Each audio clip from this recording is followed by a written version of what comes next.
Hello, my name is Ian. I am the editor of Survivor Michigan, Mazed and Confused, and I will be hosting this pre-merge podcast. Cooper James, the host of the show, was supposed to be here, but he had a number of technical difficulties, seemingly was unable to get his computer to work.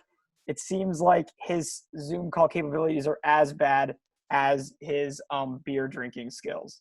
So Cooper will not be with us today, but we are joined by a number of guests. I'll let them introduce themselves. Let's go first in boot order, and then we'll have George and then Austin introduce themselves. All right. Hi, I'm Richard. I was the first boot, and most of you know me as the crazy person who shouts numbers. I'm Andrew. My reputation should precede me. I'm Sarah. I went the travel after Andrew. I don't know what number it was. I'm Chloe. I think I was 5th or 6th boot. I honestly don't know. Also known as Regina George. Here I am. And we're also joined by some other hosts from around the universe. First, George, would you like to introduce yourself? You said my name. That is my name. George. I was the host of season 1, and then Cooper dethroned me and kicked me out of Ann Arbor for good. But now we've kicked him out of this Zoom call, so who's got the last laugh, Cooper? And we're also joined today by a very good friend from Survivor Maryland. Yes, hi, I'm Austin from Survivor Maryland, the original host there. And they asked me here to replace Cooper because, you have to have a host who can properly use a computer, I guess. So I'm very happy to be here. Honestly, I've really been loving Survivor Michigan ever since it started. And as someone who thought I was just running a college game for a bunch of friends that I had initially, it's really cool to see it, spread throughout the country. And Michigan, I think, has really risen as a pretty incredible offering of it. So props to all of you guys, and I'm really happy to be here. Awesome. Yeah. And we wouldn't be here without Survivor Maryland starting it all off. So let's get into it. Let's just start off. What do you guys think so far of season 3, Mazed and Confused? Been a lot of wild twists so far. I think a good thing to start off with is that Austin and I are pretty unspoiled, like for most things. I assume the 4 people that were on the season know the spoilers. But yeah, I mean, in terms of someone of just like, actually watching, this weird Ann Arbor game play out and not know what's going on, it's been thrilling. I've not been drinking as much as the people on the show, but wow, it's been pretty mental to see everyone just go absolutely batshit crazy. I feel like if you go back to any like early college Survivor seasons that are posted on YouTube, people are still trying to feel that out because they don't really, it's like this new thing. But with this season, it was like out the gate, everyone's like, okay, like let's go, let's make plans and scheme out the gate. Let's yell things right at the first challenge, Richard, and then get yourself booted out. But it's just from the get-go been a sprint, which has been madness, and I've really liked it a lot. Yeah, for me, I don't, just because I started College Survivor, whatever. I don't watch I have not gotten around to watching every single show there is, and the reason I'm here and talking about Survivor Michigan is because I love watching Survivor Michigan as a Survivor product, and I've watched both the first 2 seasons. I will say this one, for me, is the one that I've been, and this is, the first 2 were awesome. This has been the one that I so far have been really drawn to coming back to every single week, ready for Wednesday to hit. And I think that's just because, like George said, the cast brought it. I don't know whether it was the cast. I don't know if it's the producing. I don't know if it's all the above. I think that this season epitomizes what modern Survivor is mixed with what college Survivor is. So like you said, the early season of college Survivor, both no one really knew what it was, and also people didn't know, the elements of Survivor gameplay were so different. The idea of live tribal councils and the idea of all these crazy vote everything advantages, that hadn't happened yet, as a lot of these college Survivors are getting filmed. So this season, I feel like combines both of those worlds, and it's really fun to watch play out. Well, I mean, some of you guys lived it, so was it as crazy, to go through as it appeared on screen? Crazier. Could you elaborate a bit, Sarah? I mean, what you see on the screen is like, imagine being in that spot. Like, imagine being in my spot, like hearing my name read when and all the other votes were nullified. Like, I was freaking out. Like, it was bad. It's really bad. Is I it like like strange Bad, to not good, bad. Is it weird to relive this like almost 2 years after it happened, and have to kind of relive the whole thing watching it now? I get Survivor PTSD all the time. Yep. Literally all the time.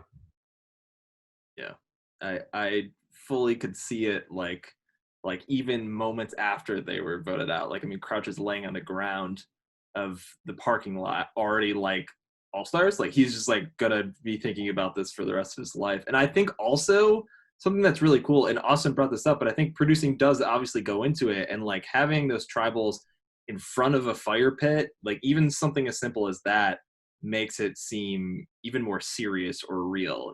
Like, so some of our other seasons, we have just like on some steps in front of some random ass building. This is like in front of like, a fire pit. There's torches in the ground near you.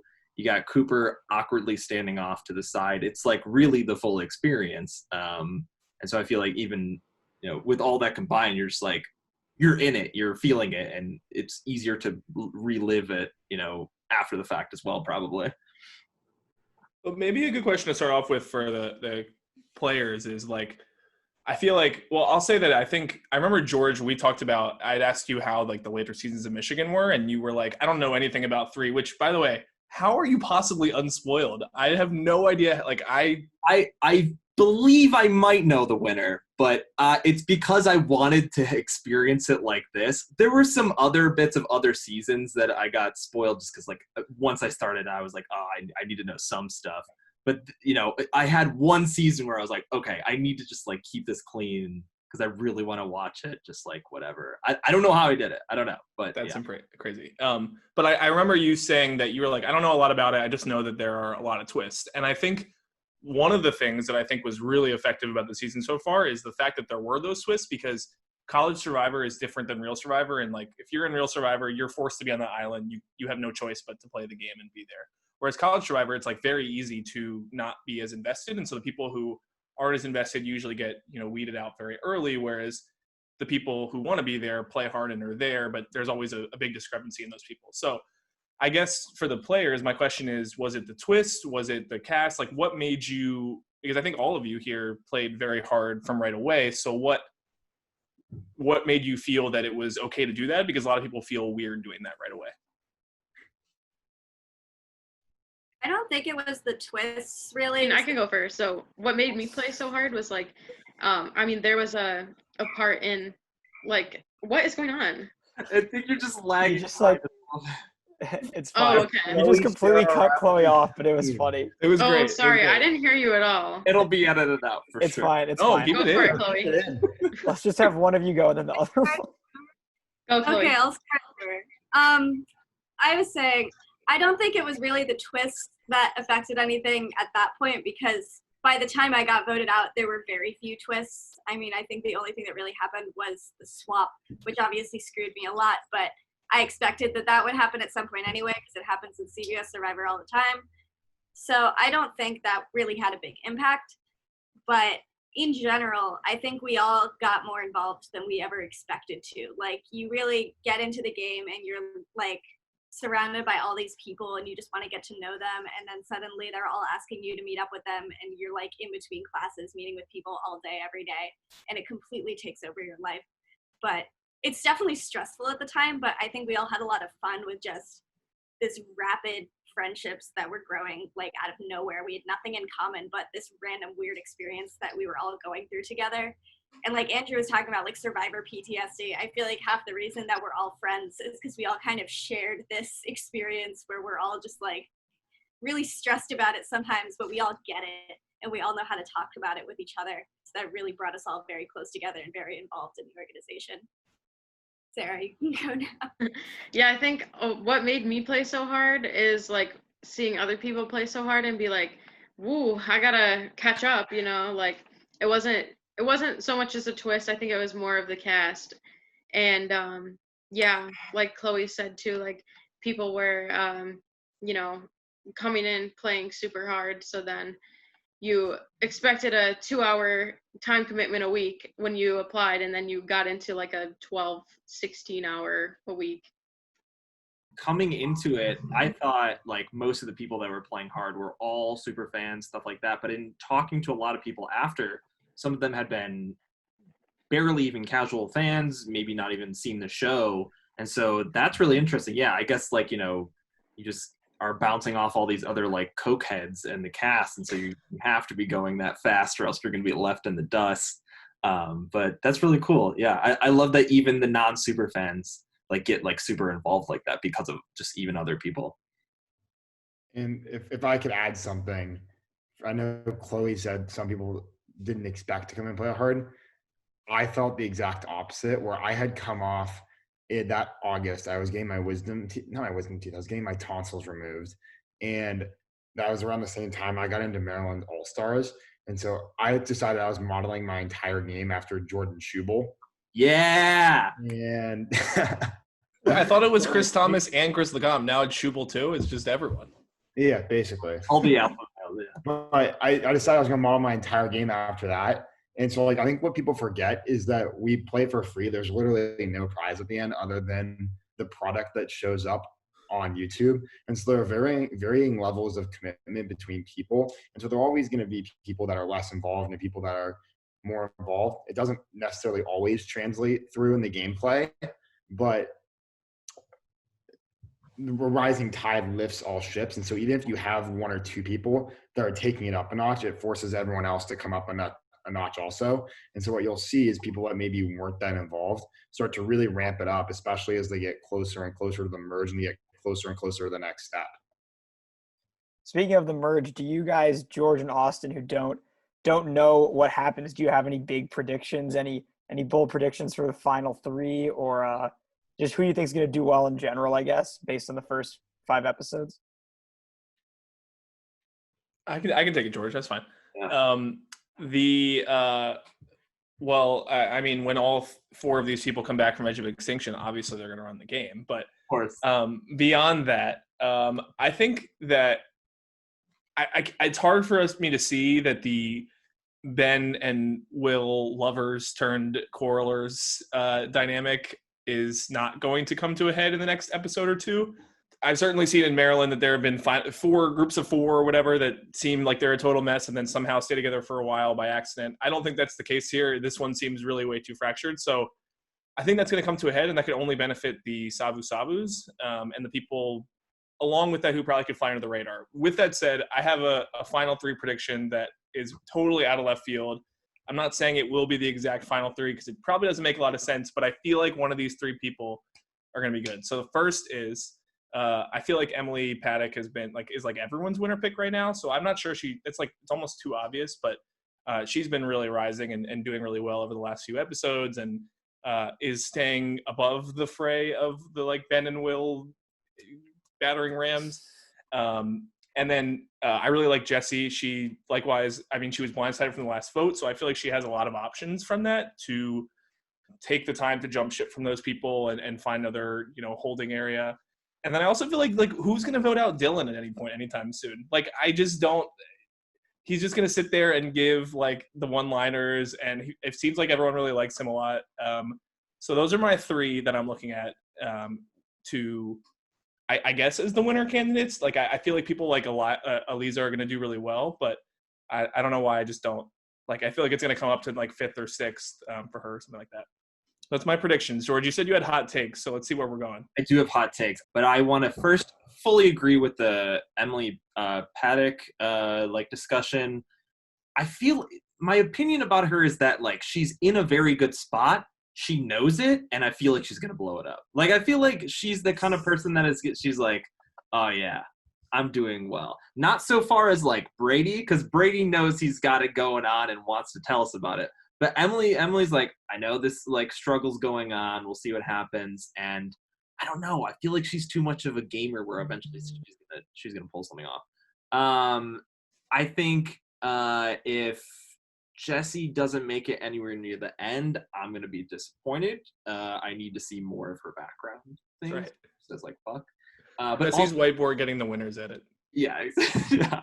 But also just the fact that like I think she's like the hidden player here, where like we've seen a lot of Ben Will, but like she's kind of been involved with the idea that like she sees through their BS, whereas maybe other people might not.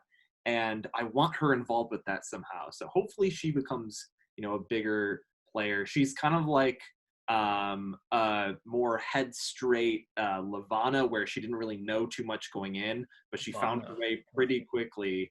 But she's not like scatterbrained. She's not like, kind of just like all, like she knows what, she wants to get done. Just maybe doesn't know how to do it yet. In terms of hot takes, you know what? Devin, I don't know what happened to him in the last like episode and a half, but that dude just like popped some pills.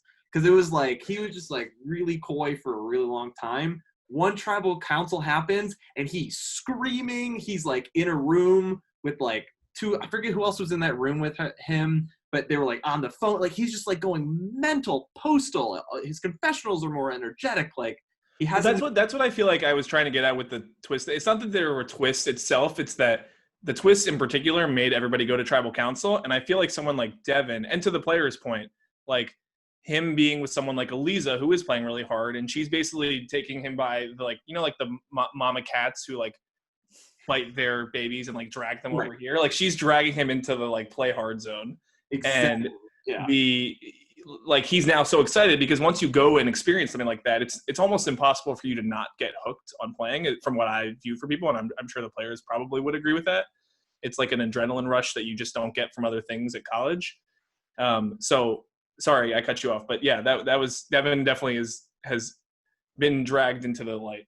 I think that's a pretty good. Yeah, that's probably exactly what happened, because it was those two bouncing off of each other completely, and once he got involved with one move, you can't go back. Yeah, for sure. Are you saying he's going really far? I don't know about that. I think he's definitely going to get lost along the way, but I just feel like happy that he's more involved, because I got nothing from him before, and now there's like a lot going on potentially. But I don't know. I think he just might be a number for Lisa. He's the one who gets out when they try to vote against Austin or Lisa, who have the idol, and they vote for him. Definitely, for sure. All right, some interesting predictions. We'll see if they come to fruition.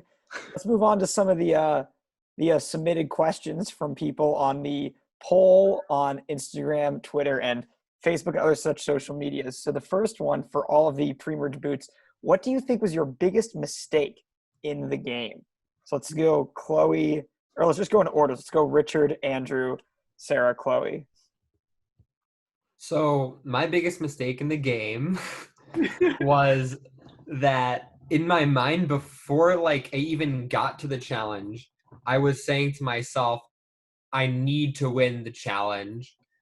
And so I'm already coming in with that mindset of what I'm going to do. These twists happen. My brain can't handle it. And so it goes and decides, hey, let's shout numbers so then we guarantee we win the challenge, which was not a good idea. And then I overcompensated after by thinking, oh my gosh, my tribe is going to hate me. So I need to like show everybody that everyone has flaws. So then I go sprouting off about everyone being sketchy. And then that's what leads to my downfall and why I get voted out. But none of that happens if I don't go into the first challenge thinking I need to win this no matter what. What were you guys like reactions to Richard's whole situation when it was happening? Like when you were there, like Andrew, Chloe, Sarah, you guys. I was so pissed, dude. I was livid because you see, was it Emily go up to Brady and ask for the actual answers, but we don't see all that because it's all happening in real time. And so through my tribe's perspective, we were like, dang, without Richard, we could have won that challenge, because they really helped the other tribe out, because Richard was pissing everyone off. And then it backed us into a corner a little bit later, because you see in the edit that you start seeing like that Torfidi alliance start developing. And then you really think, oh my God, it's all Richard's fault. Sorry, buddy. I guess, wow, yeah. Andrew, what would you say was your biggest mistake in the game then? I didn't really have any mistakes, except for one where I had, so to provide a little insight on what happened in the rock draw. If you go back and look at the actual draw itself, Savu Savu is on the left, Tafidi's on the right, and Devin's on the far left, and I'm on the far right of Savu Savu tribe, and they went left to right. So had I picked up a different rock, it would have 100% been someone on Tafidi going home, no matter what. So if I had any mistake in the game, it was just picking the wrong rock. I mean, a lot of people, well, I guess we'll just get into this right now. There's a lot of people that submitted questions about, do you regret going to rocks? Do you wish you had flipped? So, I mean, let's just get that out there. Like, do you regret it? If you could go back, would you just flip and vote Austin? I mean, hindsight's 2020, right? Of course he would. Would you rather have been voted out or still in the game? He didn't say that yet. He didn't say that he would yet. Thank you, George, for interrupting me. But I mean, it's a tough decision because I really did feel like at the time, Austin was someone that I really wanted to play and someone that, felt really connected to the game. And so I was under the game philosophy that I wanted to play with gamers. And so do I have any regrets? Not really. I'd make the same move again, just try and pick a different rock. But like, if obviously I have the decision of going home or not going home, I'm obviously going to choose staying in the game. But the decision itself, I'm chill with. All right. Let's do who went out next? Sarah, what would you believe is your biggest mistake in the game? I think my biggest mistake was not doing my research, because I was not a huge Survivor fan. I had only seen like a few episodes, and I would usually just watch a challenge and then leave. So I didn't know a bunch of like the strategizing part of it. And the audience didn't really get to see, but the cast party was a huge influencer for me, because I didn't know you weren't supposed to talk about your alliances. And so I was just like telling everybody like, yeah, I'm aligned with Dylan and Cassie, like just freely telling everybody, because I didn't know you weren't supposed to do that. And then everybody like pegged me as untrustworthy. And that's why Ben had told Eliza and Devin to vote for me. That's why other people were like sketchy of me, but I was really just stupid. I wasn't being sketchy. So I wish I would have done my research, but it's all right. It's tough. Stupid, not sketchy. That sounds like an episode title. It's a good little quote there. All right, Chloe, what do you think? What was your biggest mistake in the game? Mine's pretty obvious. I mean, it's what anyone thinks it is, but episode 3, blowing up at the Savu Savu Defeated Tribal definitely was not a good look for me. I don't think it affected why I got voted out when I did. I blame a lot of that on the swap, but even if I were to survive that situation, I know that most of Savu Savu had a literal pact against me after that moment, that if I made it to the end, they would not vote for me to win. So I could have maybe convinced them to change their mind in that time, but I did not get the chance. So that's definitely the biggest mistake of my game.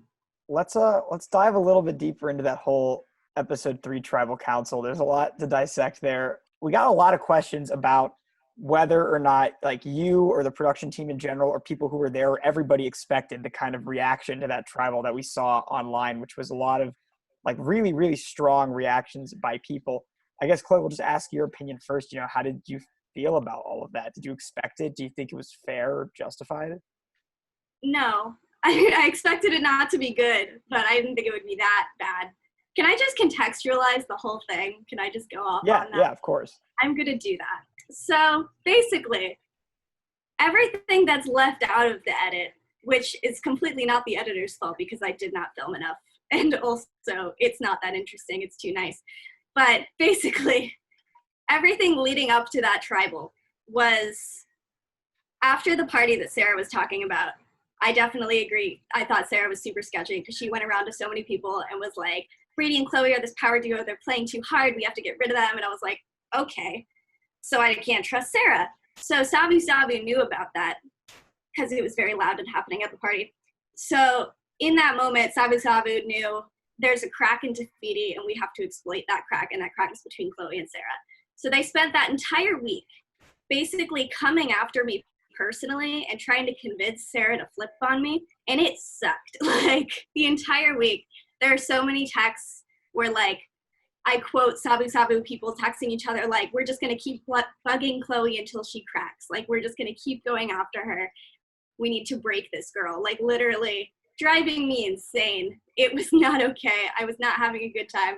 And that was my first and only impression of all of Sabu Sabu. So leading into that tribal, them saying, why don't you want to meet with us? That was why. And when I said, I don't like you, it was not directed at Emily B at all. I literally had never spoken to her. It was the entire tribe. I don't like you as a unit because all the time I've spent with you is you attacking me. So, like, I think it was honestly fair. I regret how it came out because it was obviously taken very personally. And I talked to them about it the next day. Literally, the moment we left tribal, I, like, pulled Emily aside. I pulled Lisa aside. I talked to them. I made a group chat the next morning with everyone in Sabu Sabu plus me, like, going on a whole thing, explaining myself.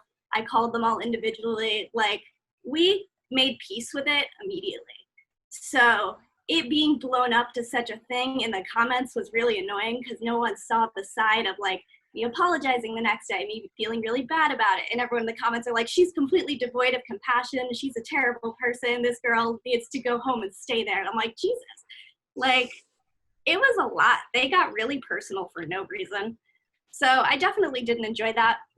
But what did come of it, which was actually really nice, was after everyone attacked me in the comments, a ton of people from the Survivor community, like Survivor Michigan, either commented on YouTube defending me or reached out to me personally just to be like, hey, like, I'm sorry this is happening, but just a reminder that we all love you, like, you're a really great person. And that was really sweet. So it ended up being a positive thing after a few days of not having a good time. It became nice in the end. So that's my soapbox about that situation. I will say that's very fair though, because I think that people don't understand this is a little bit more true when there's like drunken fights between people, or like when you're like a little bit, and like you get in a fight with someone late at night in college, it happens. But I think in general, people don't understand like that they're, especially like you're all students, like I think you have the time and a little bit more space outside the game in a way to kind of mend those things afterwards. And people watching these don't really always understand that. It's not quite the same as being on the island and having that happen, because you do already have shared and common experiences because you go to the same school together. So I that's a good point, Chloe. I think that I've seen that happen a lot with people, is like people who are watching think that it's exactly the same as two strangers meeting on an island and will never have the chance to repair or anything. So it happens. Andrew, do you have anything about this, as you were obviously there on the other side of it?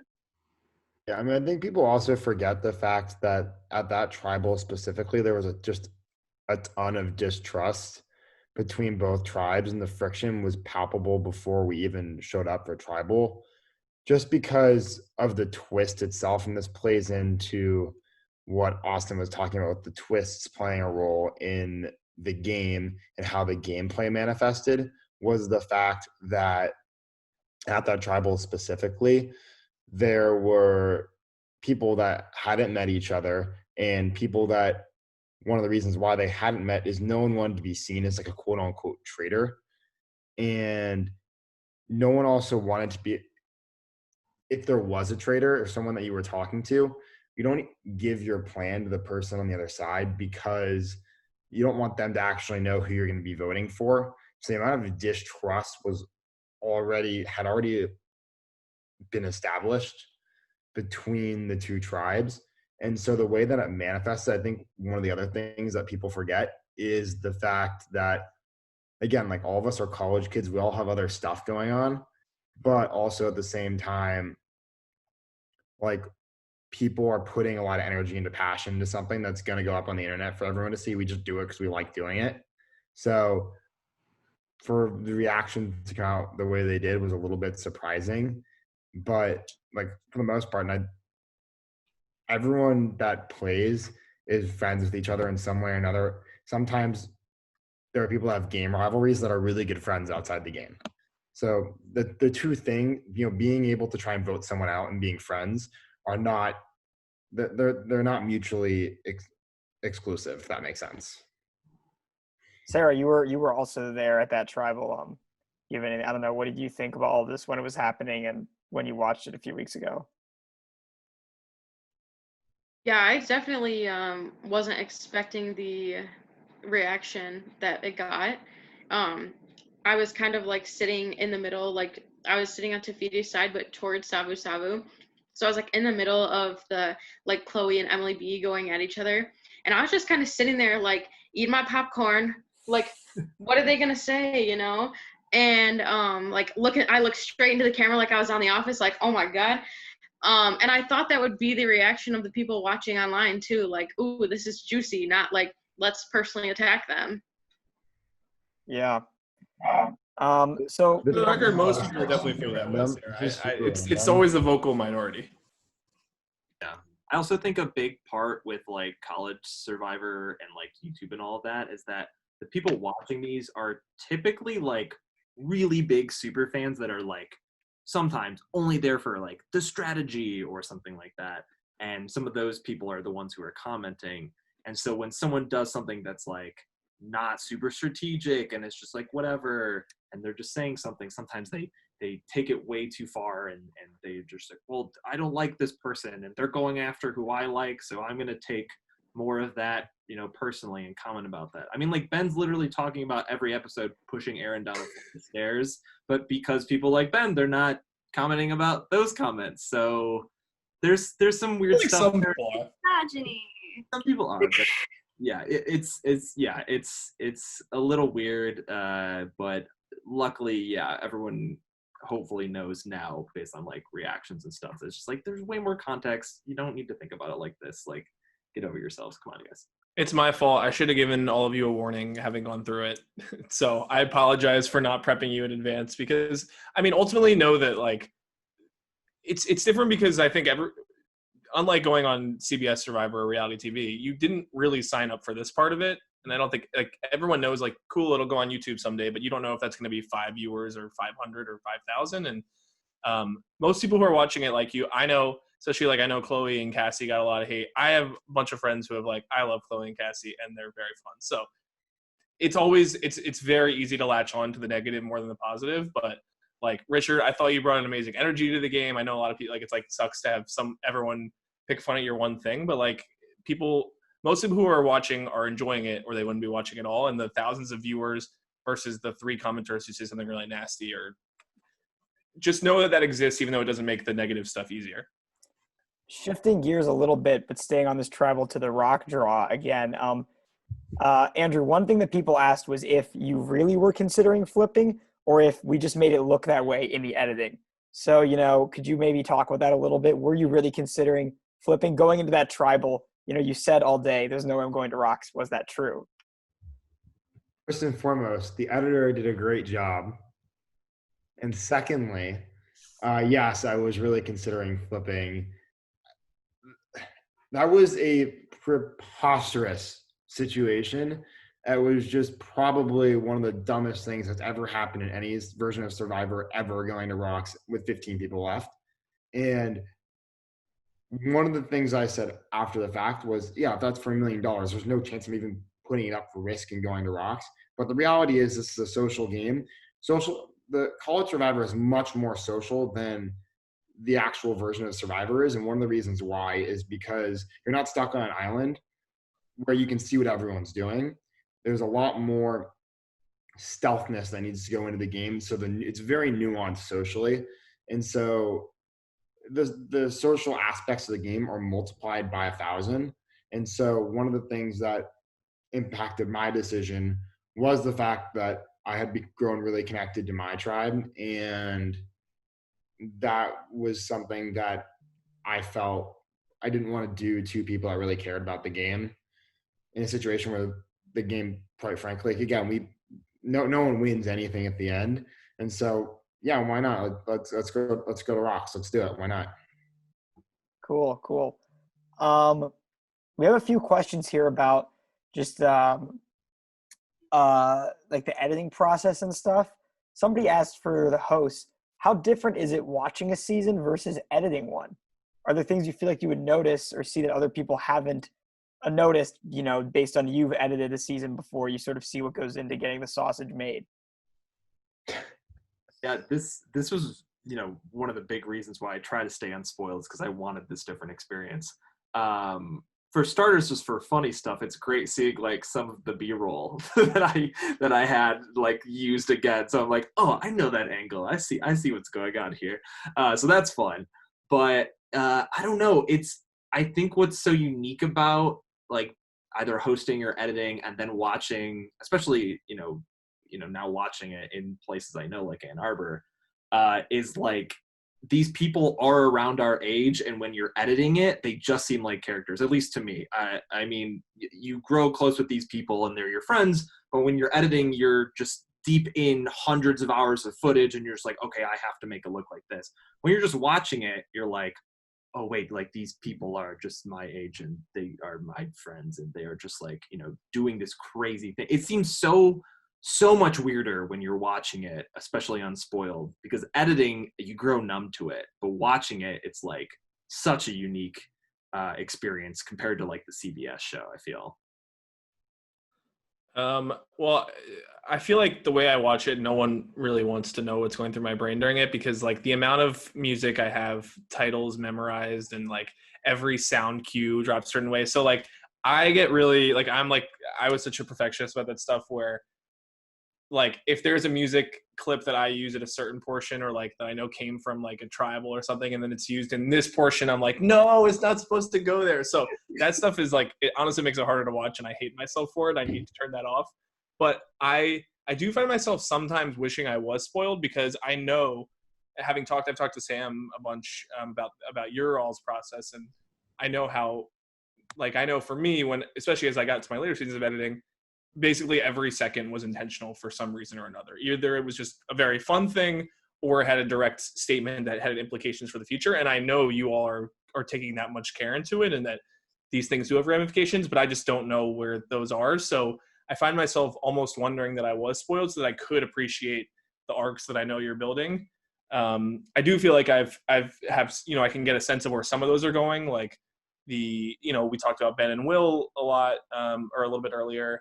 I will say I think the Dylan editing gag is the single greatest editing gag I've seen in at least any college Survivor I've watched. And I'm not I'm not a big fan of like the like silly, like it can be fun to do the Chiron stuff. I know we've done that. There are good ones in this too, but I just like, that's not like my thing that gets me to laugh. Like breaking reality too much. Like like I know a lot of people like when Anders put a colander on someone's face, like, okay, but like that's not the kind of humor I like. The Dylan thing where it like shows something about his character, but also just keeps digging into the season. It's just brilliant. Yeah, so it's interesting perspective, and I almost wish I could see the entire arcs as they go through. But I can appreciate the beauty of it as it manifolds. Yeah. I mean, yeah, I would definitely say that we definitely do. There's a lot of stuff in it that is definitely intentional, perhaps even not just for this season, but yeah, I mean, we just, like, you guys know, when you and George both know just how much time goes into it, like how much you think about all the little moments. So there's definitely a lot that goes into it. I will just say while we're here that I one thing I picked up on a lot early was the Ben being 5 steps ahead. I watched back a little bit of the premiere today, and Ben's like, I'm 5 steps ahead of him already and them. And I am so confident that Will is going to beat out Ben in whatever this battle ends up being, that I will put a bet on it. I don't know if George feels the opposite. Oh, George, would you like to take him up on that? I have no clue how I feel about this. I think we should make it interesting. So here's the thing, right? So you're saying Will beats out Ben in the end? Yes, 100% he beats out Ben. I feel, okay. It's so tough because on one hand, well, they're both, like, at this point, insane villains. Like, if anybody says otherwise, they're wrong. Like, if you, like, have you watched the last couple of episodes where we get, like, hours of footage of both of them talking about how much they, like, hate other people or even each other? A lot of the time lately, it's been each other. I mean, I like that their edges converging on each other. Right. It makes me feel better about it. It's come to the same point now, and instead of punching out, it's punching right at each other. God, oh man, should I do it just to be the contrarian and we can make a bet? You know what? I want Will to beat out Ben, in my opinion. But I do too, but I also know he's going to, so I'm on the right side of this. Man, George, I think you got to put your money where your mouth is. Let's make it interesting. I'll put that little side comment over here of just like, oh yeah, like by the way, this is just. Oh, boo. But let's go Okay, for the it. pre-mergers get to decide what the bet is because I have no idea. Sure, You yeah. guys can both Venmo me, and I'll hold on to the money until you guys are ready to see what happens. So Let's you're do- welcome. Wow. Let's do $5 down. Whoever wins out has a Venmo the other person. Okay. All right. Well, Right, let's that's put good. that in writing. I hope you're right, though. I hope you're right. Interesting. Well, we'll definitely see how that plays out. Let's get back to some more questions for the contestants.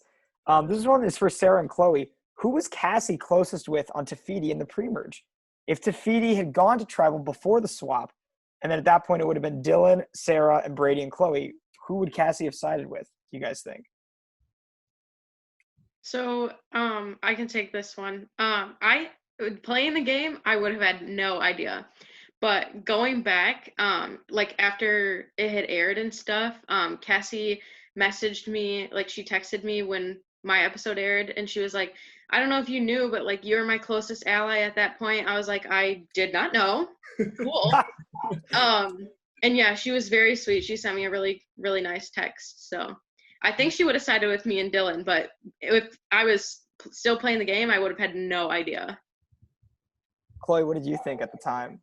At the time, I definitely thought Cassie was closer to me, but I also thought that she was very much a swing vote. We talk about briefly in one of the confessionals at my house that pretty much all the alliances on Tafiti were based off of where we lived because we had to commute together to Triangle, which is where we had tribals, and the challenges a little bit. So like me and Brady lived right next to each other. Dylan was kind of near us, but also could go either way. And then Sarah and Cassie were also close to each other. So we're like, all this alliance talk that always happens right after a challenge or right after tribal happens like in the car going to our respective houses. So that really drew the line for a lot of people. So I think because of that, it makes sense that Cassie was probably closer to Sarah, but she didn't do a very good job of making me think that she was closer to me. Yeah, a Interesting. fun fact also, so the tribal that I got voted out, first of all, my car broke down. I was supposed to drive everybody there, but my car broke down. And so Brady ended up picking me up and I got voted out. I'm standing out in the parking lot waiting for everybody to get done. And I'm like, can I still have a ride home? And so the confessional with, I think it's Ben, Cassie, and Dylan in the back, and Brady's driving. It was after I got voted out, but I was filming it from the passenger seat. That's hilarious. Oh no! You should have walked out of that car. I needed a ride. My car broke down. Did they ask you to film, or did you decide to? Well, they said they were gonna be like filming something, like their thoughts on the tribal, and I was like, let me just do it. I didn't want Brady doing it because he was driving and, you know, had to get the angles. So That is good sportsmanship right there, I have to say. So this question was for Cooper, but I think we could answer it for him, which is which player on the season is playing the most like Cooper? Who do you guys think is playing the worst game? Because that's the right answer. Most like Cooper, I don't know. I feel like the issue here is that there's like I have an answer, and Okay. I think we'll see if I think Crouch will maybe agree with it. Okay, let's I hear it. think Will. I was And going to my say ra- Will or Ben. My rationale is that Cooper is maybe not as paranoid as Will, but I think if Cooper was struck by lightning, then he might become as paranoid as Will. Like I could see him becoming like Will if the right buttons were pushed in him and like something just broke down inside of him. right. don't They know. have the same game theory, but like not the same wavelength of just like, you know, they don't have the same drug dealer. Basically, it's a little different. Yeah, they're on like a different strand of the same drug. Can I ask Chloe, like, because you were, as this was building up, you were the closest to it.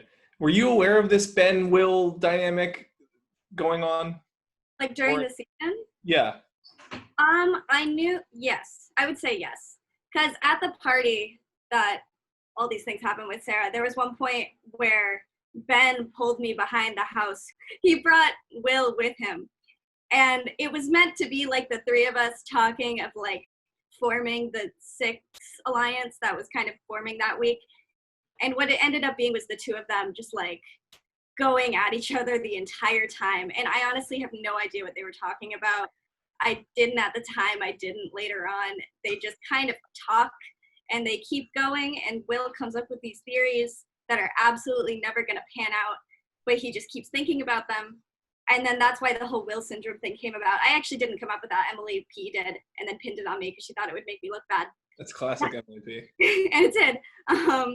But it was basically like Will would text us at like 4 a.m. and just go on for like long paragraphs of text of these things that he think might happen that will absolutely not happen. And then everyone would start getting paranoid themselves because we were like, every time I talk to Will, then I start thinking about these things. And even though I know that they're not going to happen, what if they did happen? And then everyone becomes paranoid. And then Ben was also like, no, Will's crazy. Don't listen to Will. But at the same time, he was his kind of closest ally within that 6. So that didn't even make a lot of sense. But there was a lot going on there that we just didn't quite get. Like the two of them were just kind of loose cannons together. And we knew that it was going to explode one day, but we didn't know when. It's such a shame that he didn't apply for Maryland. I don't know what the timeline was, but I feel like, oh God, I would have loved to have him. But he's so fun, and I feel like the two of them, it's going to end up with it's in Always Sunny, where the two they just yell at each other incoherently. Like that's what it's going to end up with for the two of them. There's going to be some just literal screaming match face to face. I think Will filmed in his pre-game confessional that didn't make it into the show. He explains that his when he got into Survivor was very recently from when he applied to season 3. He said that his first year at grad school, basically all he did was physics and Survivor. And he watched 30 seasons or something ridiculous in the span of a few short months. And it was just insane. He was got into it and then watched the entire thing in 2 or 3 months, I want to say, something completely batshit like that. I mean, I wrote down when I was watching the premiere a little bit again today, Ben being the first person who showed up. It was that's what the real players do. Very symbolic. And Will changed his strategy multiple times before the game even started. Yeah, that about sums up Will, I think. Somebody asked, which episode so far has been your favorite? I guess we could give that to everybody. Rock draw for sure. I mean, that whole tribal, not only what happens, but how it was edited. I mean, we get the classic Survivor Michigan flashback. You get the let's go to fucking rock. You got to get those quotable moments. And that moment, oh God, that whole situation. I also wanted to pull my heart out after. So that meant that it was, an emotional episode. So that's my vote. Yeah, I agree. I like the rock draw episode also. And another thing that I don't remember seeing this in the episode, but after Andrew drew his rock, he threw his buff into the fire. And that was insane sitting there, watching him throw his buff into the fire and just watching it burn. We were like, wow, what a cinematic masterpiece. Yeah, I really wish there was footage of that, but I remember that happening too. That would have been amazing to have in the episode. I guess anyone else, which one did you like the best? I liked the double idol play from Eliza and Devin because me and Andrew, when Andrew got out, me and Andrew talked for 4 hours or some crazy stuff because Andrew wanted to talk everything out. An hour. It was a long time. It was an hour. Okay, it felt long. Basically, Andrew went through his entire process in the game with me, so he could vent. So I kind of knew all about that, but I don't really know what happens past that. So it was actually really cool for me to see things that I've heard rumors about, but I don't really know how anything happened. So that was fun. I just everything about that episode with Crouch is just also being back involved with the Survivor Michigan community and stuff like that. It's just been Crouch, this this monolithic man on this pedestal. You knew what happened because I had probably told you, right? I think I knew, but I definitely thought this would happen way deeper in the game. I did not think I would not be able to see you for the rest of the season. I definitely thought you were going deeper. There's no way they're going to rocks this early in the game. Are you kidding me? And it can't be you. It was the worst person to pick it. I can't. Yeah, it's for me. It's definitely episode 3. But all of them have been. You can make a case for, except for episode 2 is the only one that I just the poor like Emily L. What did she didn't do anything to deserve that. It's harsh. But I don't know, dude. Episode 4 slapped really hard. That was a really good episode. Like, there's no reason they should have gotten out of that at all whatsoever. So I feel like the play was super high there.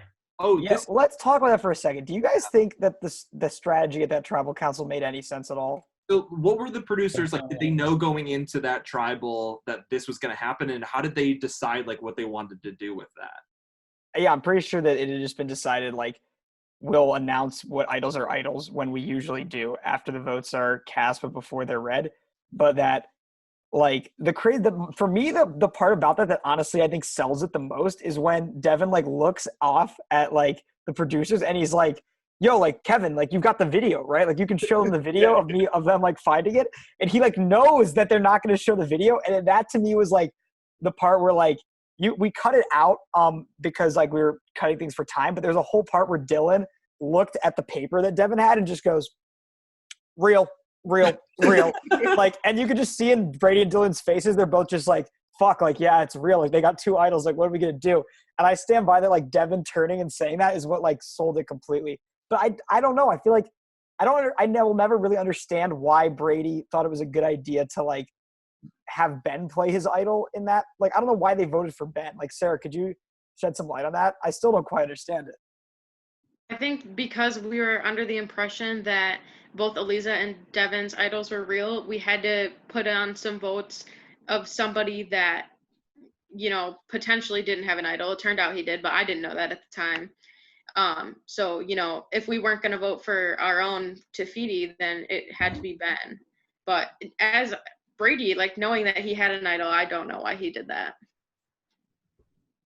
I was super confused because if you think both idols are real and you're not splitting the votes on both of them, why even split the votes at all and put any votes on Devin or Eliza at all? That was the part I was most confused about. Yeah. It could be like chaos breeds chaos, like because it was a live tribal, maybe people just weren't thinking up the standard. Like maybe after the fact, they're like, oh, what am I thinking? But, you know. Yeah, I think also, like, just on the off chance that one of them was fake, we wanted to put some on Eliza or Devin and then hope that they played it on the wrong one if they only had one real one. It was definitely a wild tribal. Here's a question for Richard. So, will there be a twist to bring the man, the icon, the legend that is Richard back? Why was Richard so stannable? Richard needs to know that he is everything, period. Is that a question? It was posed as a question, but it sounds like more of a statement. Whether I come back is not up to me. It is up to different powers. So I guess we'll see what happens. I can't just tell people to let me play again.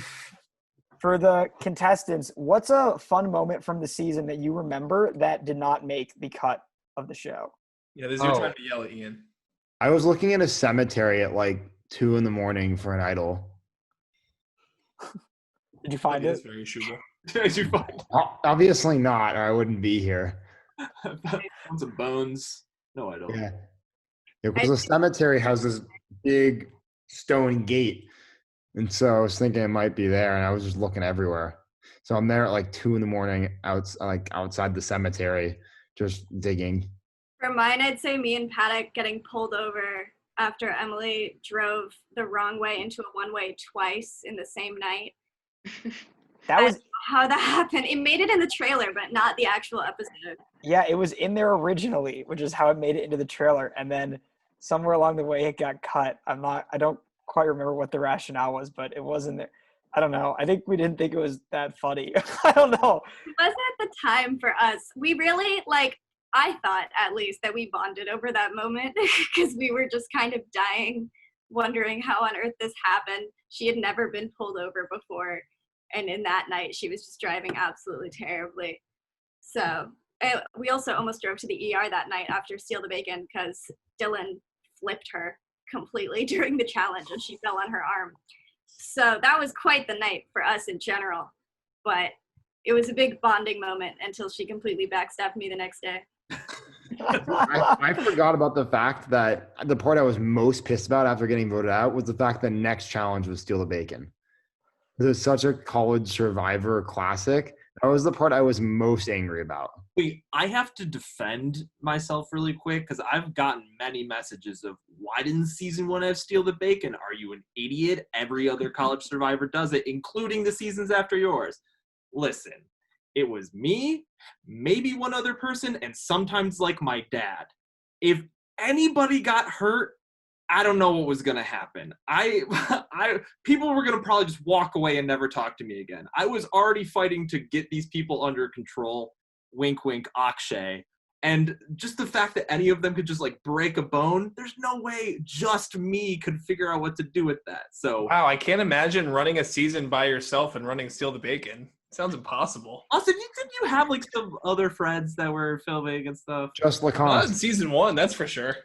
Well, okay, yeah, season 1. Okay, you did Steal the Bacon came from camp. It's with kids. You know it's safe. Yeah, okay, that's true. Sounds like George is just. It sounds like George was just afraid. He was just afraid to do it. Just Nancy, worried about the lawsuits. One person asked, "Was there any edit that you were most surprised by, either your own or someone else's, like positively or negatively?" I think this also like goes back to the last question too. Like one of my favorite moments was like one of the times that me and Dylan hung out outside of the game, and we hung out like 2 or 3 times outside of the game, but like didn't really take any videos of it, so that's why you don't really see it. And I feel like it might be kind of a confusing edit for the audience because people were like, Sarah and Dylan are too close, like we need to break them up, but then you never see us together. But yeah, one time we were sitting on my porch and we watched somebody pull up in a van, take the houseplants off of my neighbor's porch, and then drive off. Wow. Richard, you looked like you had something to add there. Yeah, so the edit made it seem like I was being super sneaky and like making stuff up. But what really happened was that Andrew tells me how hard he's playing the game. Like he might drop a class, and then me and Devin are talking after our. I did drop a class. Discussion. Wait, you dropped a class to play Survivor? Yeah, I thought I needed more time, so I dropped a class. Oh no! But to be fair, I was already a semester ahead. And then me and Devin are talking, and Devin's like, "Yeah, I think Andrew's good. He's not playing that hard." I'm like, "Devin, you know this about Andrew, right?" And Devin's like, "What?" And then Devin throws Andrew under the bus. It goes back to Andrew. I call Andrew to just let him know what's going on. And then it's somehow Andrew throws it back at me, and it's all over at that point. But I didn't really like sneak around and tell lies to people. Is that accurate, Andrew? I'm not sure what was said between Richard and Devin. Richard happened to get really unfortunate so Devin called me and said, "Hey, well, let's talk about that." And I was like, "Yeah, we're definitely talking about that conversation that the 3 of us had had." So while we're talking together, Richard calls me, and this part doesn't get caught on film because I was filming with my phone, and he called my phone, and so the video dropped dead after I answered the call. But Richard starts spewing shit about Devin, but I'm obviously putting it on speakerphone, and so Devin's hearing all of this. And that sealed his fate. That is wild. Chloe, was there anything about the edit that particularly surprised you, I guess, with you or somebody else in the game? I would say 2 people surprised me a little bit. One of them, Emily Paddock, I think the edit was very nice to her. Like, she was a huge sneaky villain the entire game, including while I was there, and was just constantly lying to everyone and throwing wrenches in everyone's plans behind their backs. And that's just not evident at all. And I don't think it would be easy to make it clear because so much of it was happening in text. And like we would try to describe it and it would make no sense because we were just trying to like find the roots of these different lies and figure out what the truth was. And we just never really reached that until after the season. We're like, oh, that's why we hated each other that week because Paddock did that to us. Like, you just don't realize until later on. So that one confused me. And then also Aaron, so much screen time is spent people talking shit about Aaron. And I don't know why. Like, Erin is one of the nicest people in the world. She is literally the sweetest person alive. And I don't know what the root of that is, that so many people just hated her. And I don't see why, because there's no footage of anyone ever witnessing her doing something bad or her ever saying anything bad. So I'm just like, why is she getting so much hate during this show? I do not know. Yeah. And we still Yeah, we got some questions about that too that were like, what's with all the Aaron hate? Like, it wasn't really clear what caused that. And frankly, I don't think any of us really know. I watched all the footage. There was no real clear indication of Aaron doing something to prompt this. The sense I get was more that like Ben, Will, and Emily like decided they were going to be a 3 almost from the get-go. And Aaron was trying to play the game, and they were like, well, we're already a 3, so she can't be in it, and therefore, like, we should trash on her because she's the other one playing the game on this tribe.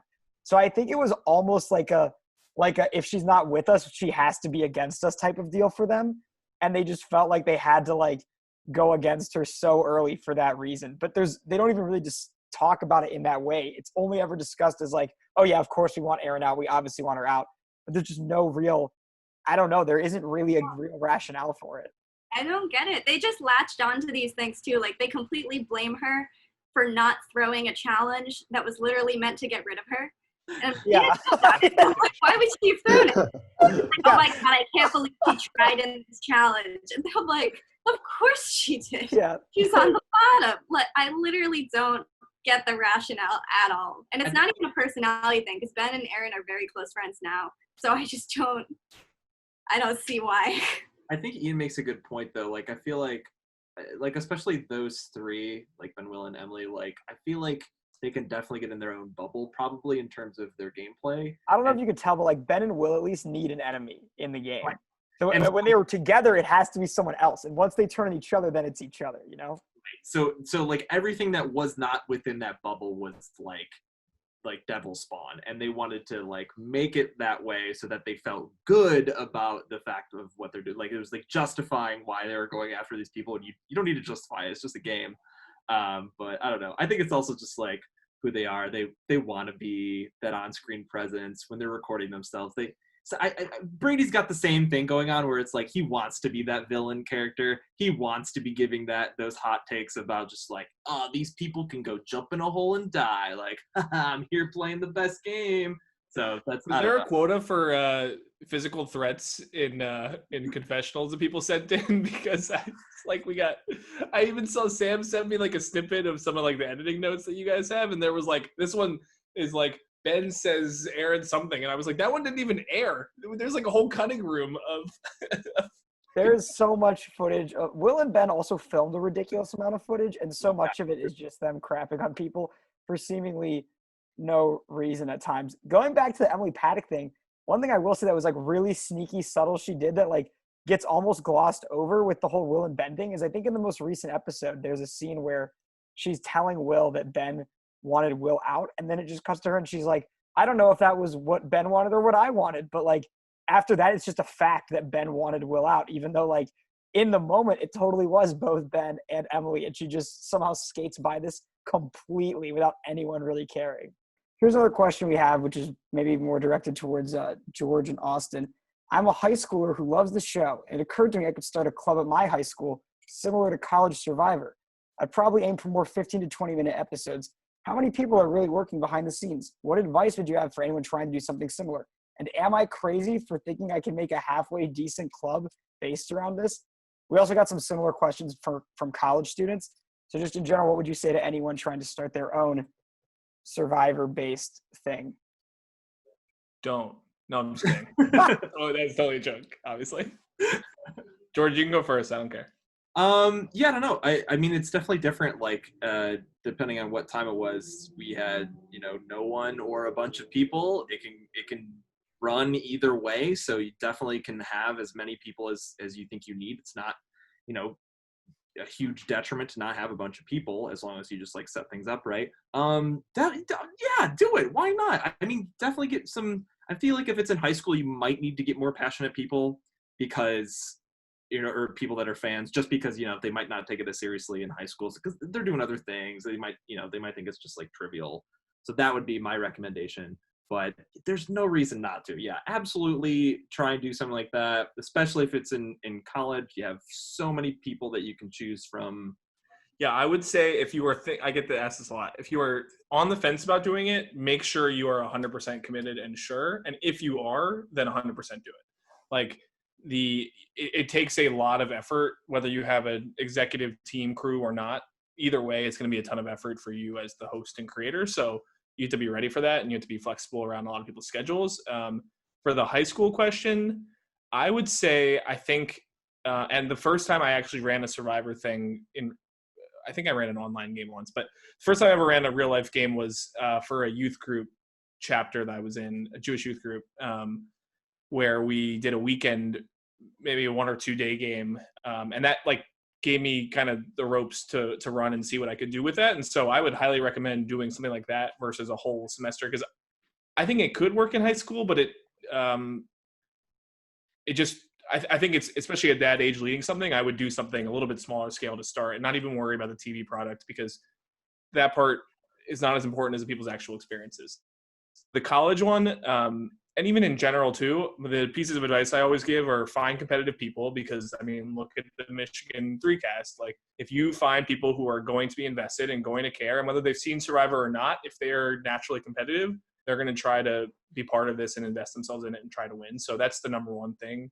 And also, make sure that you are enthusiastic and putting your all, and don't even say that it's going to be a halfway decent season. You should be trying to be the best. You should be trying to beat the best of Survivor Maryland, the best of Survivor Michigan. Like you should aspire to be the most epic, biggest thing that you can be, because the more you shoot for that, the more people are going to try to reach that. So those are the pieces of advice I always give. And if you are starting a college Survivor and you really are in the works on it, there's a whole group of all the college Survivor hosts that talk and say like, hey, this crazy scenario happened where this person is doing blah, blah, blah outside of the game. And what do I do? And I'm like, quit at one time. What do I do? Half of my cast is gone. Yeah. And I sit there and I'm like, God, I never had to deal with that. That sucks. But people are really helpful in general about going through that and scenarios that come up. So you have a whole support network at this point where you don't have to figure it out all out by yourself. So certainly reach out to any of us if you are doing that. But yeah, definitely go for it. Awesome. Well, we got 2 last questions here. One is for Cooper, who's not here. Why no scavenger hunt challenge this season? Geez, Cooper, I don't know. You really dropped the ball on that one, buddy. Everyone loves a scavenger hunt, Cooper. How come there wasn't a scavenger hunt? Is there not a scavenger hunt? Clearly there's going to be an individual one this time. There could be an individual scavenger hunt. No. I will say that maybe you will see a scavenger hunt in the future. So I won't say you'll never see the scavenger hunt again, but I don't know, Cooper. Let's leave that one to you. Finally, what did Survivor teach you about yourself? I think this is for the contestants, but I guess this could be for everyone. Nothing. I played perfectly, I think. Honestly, I don't know what I could have done better. No idea. Maybe be calmer in certain situations. Yeah, I guess. I didn't play a super long time, so I guess being calmer and not yelling at people, but I already knew not to do that. I don't know why I did that. Like right after that, I was like, why did I do that? It wasn't like I watched it back and said, you know what, that was a bad move. So yeah, be calmer, be a calmer person. All right then, Andrew, what do you got? So for me, I think I learned 2 things, and you do a lot of discovery about yourself and just learn about what characteristics and philosophies you find important. So for me, I think the first one was just be the best that you can be. And to do that, you have to be fearless, take risks. You have to be, highly critical, especially in Survivor, when you need to be very aware of the situation and what's going on around you. And then the last piece to just being the best you can be is just having like a self-imposed excellence about yourself, because it rubs off on other people. And the people that I found, having watched a few different seasons up close live as part of production after and during this season, were just people that had the competitiveness to win. And I think the second piece is I have like a saying with some of my friends that we call like something called seesaw debt, where like, you know, if I grab something one time, you just grab the next. And I think people are always going to hit you back. And Survivor, that's especially true, where if you're just good to other people, they're going to feel like they have to reciprocate that to you. And not that you should do it because you want them to reciprocate to it, just it's the right thing to do. But also, you know, what goes around comes around. So that's what I learned. Sarah? I think that, so in the first episode, Chloe said something about like, yeah, when I met Sarah, I didn't like her, but I didn't know why. And I feel like that's a super common thing with me. And throughout Survivor, I was like, you know what? I'm actually kind of good at making friends. And so yeah, that was actually a really nice thing that I like learned about myself. But then I was like, but are they faking it? And I got super paranoid. But yeah. I would say two things. First one is not to take things too seriously. I think there comes a point for everyone in the game where you kind of dehumanize everything a little bit and treat people like pawns in this game that you want to be in a certain place. And it's very easy to end up in that place, but it's better if you just treat them like people, because we are all college students and we're people and we're friends. And if you reach out to someone in a friendly, non-game related way, then you're probably going to become closer in the long run anyway and end up working together. So that, and also to listen more. I think I've just realized a lot of people really love talking about themselves, including myself. And if you let them do that and you just listen to them talking about themselves, they're going to like you more and they're going to be more receptive to what you have to say later on if you hear them out too. So in a game setting, I would say it's not as much of an issue for me in real life, but just letting people go off like on whatever paranoid rant they have or things of that manner, and just assuring them that it's okay rather than pushing your own agenda. All right. Well, thank all of you guys so much for coming on. Thank you, George and Austin, for stopping by. I heard there's a new Survivor Maryland season coming out soon. Do you know anything about that? Could you give us any inside scoop? I do know about that because unlike George, I have not been unspoiled in any seasons, and I still find that fascinating. We just have this season. The other ones I know a little. Yeah. Look, I'm not judging you for it. I'm just truly stunned. Like I don't know. Yeah. We have a new season coming up, premiering January, September 7th, a Monday with Maryland Mondays. That's a thing. And it's Anders's. I don't know exactly what happens, but I know the majority of it, and I have helped a little bit with editing this time to help him a little bit, but it is really his show and his thing. So I'm very excited for the season, and there's a lot of people that I really liked both in real time and watching it back. So it's going to be exciting. I'm assuming we'll be in the tail end of the Michigan season, but it'll be very fun to have two college survivors on at the same time to replace Sweet. the lack of CBS Survivor in our lives. Oh yeah, for sure. We'll definitely check that out. All right. Thanks all you guys for coming. And to everybody watching, we'll see you next week for episode 6. Wow. That was something.